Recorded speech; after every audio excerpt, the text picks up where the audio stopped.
Good day. Ira Epstein, and here we are with your morning flash update. And this update is for the morning as we're here now on Friday, the 9th of May, 2025. And the time, as I'm talking to you about, just after 8:20 a.m.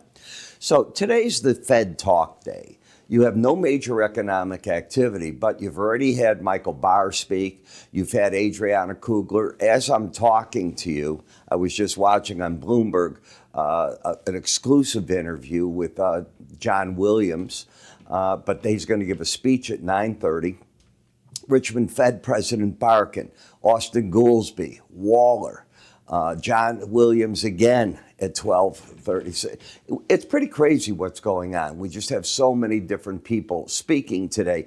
But the theme that they're all doing is they can theorize all they want, but they don't know the impact of the tariff.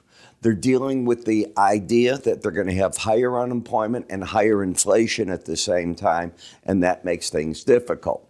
On the bigger picture, you can see that the stock market is still responding favorably to the fact that President Trump did make a deal with the United Kingdom. So one down, many to go. You've got a preparation note. If you weren't paying attention this morning to our Secretary of Commerce, his statement, and what he said is that there's too many deals to get done. They can't possibly do them all before July. Now, you do remember, when all this went into place, they can get them all done.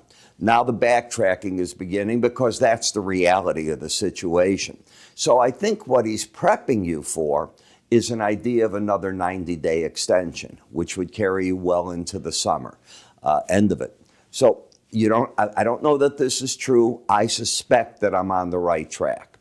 You can see that the energy market's got a bid because just the idea that you're doing deals, well, that's friendly initially. You're not going to have quite the recessionary talk that you had before, more oil demand. But what's the second part? Well, if China and the U.S. over the weekend can reach some form of lowering tariffs on each other, that probably brings a little oil demand back into China. China's done very well. People aren't giving them credit, or Canada, for finding other markets very quickly to ship their goods and to do more business with. They're also, as countries, moving away from using the dollar in all their transactions in Asia. Not Canada, but Asia. Keep that in the back of your mind as well.